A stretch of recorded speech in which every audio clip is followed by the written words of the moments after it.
Good day mga kapiters, for today's video mag-install kami ng Fevers block dito sa area namin. Matagal na tayong hindi nakapag-upload dahil busy mga kapiters. Ngayon i-share ko sa inyo paano namin yan i-install yung Fevers blocks. Let's go! Ibali ito yung aming in-install sa pathway yan mga kapiters, Fevers block. Ayan, kapakita namin sa inyo paano namin yan ini-install dito. Ganyan lang yan, walang simintong gamit natin, buhangin lang pang sitting natin. Tapos layout natin, may tangsi.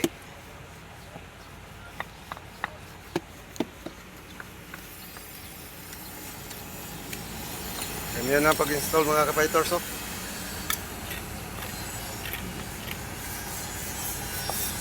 Lock lang na, ilak. Tapos buhangin ra, walang simento. Ang uban god kay magbutang magwa no. Dry pack. Ito wala nang dry pack yan. Bali matik na yan.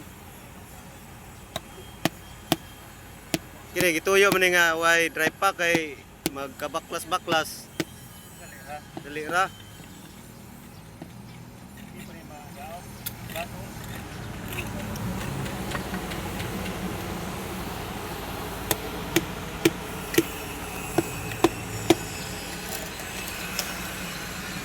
Hanggang dito yan mga idol.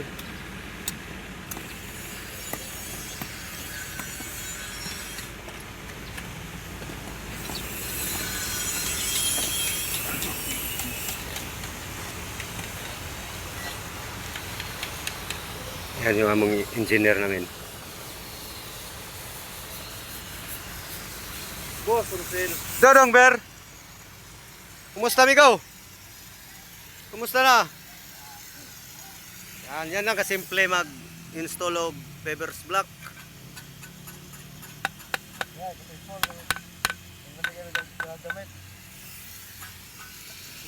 Ibali pag susukati natin yan yung size sa ating Fevers block or brick blocks.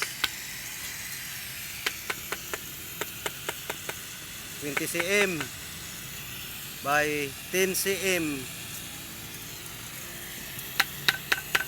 by 5 cm,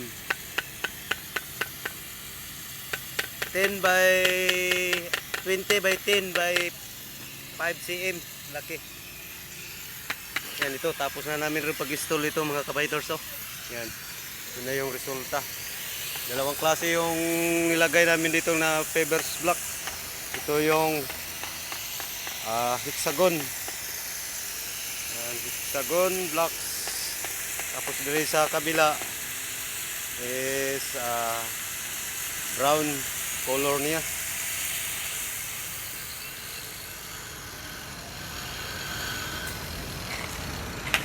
Yan lang Unang gagawin natin mga kapiters bago tayo mag-install ng ganitong klaseng mga blocks, mga bricks blocks. Tawag dito sa amin Fevers blocks.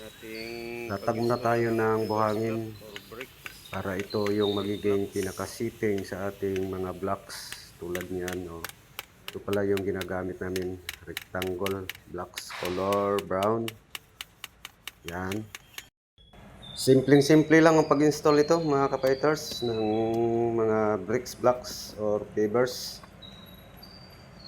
Pinaka-sitting natin dito is buhangin lang, yung hindi mabato na buhangin para hindi siya masagabal pag ilatag na natin yung bricks.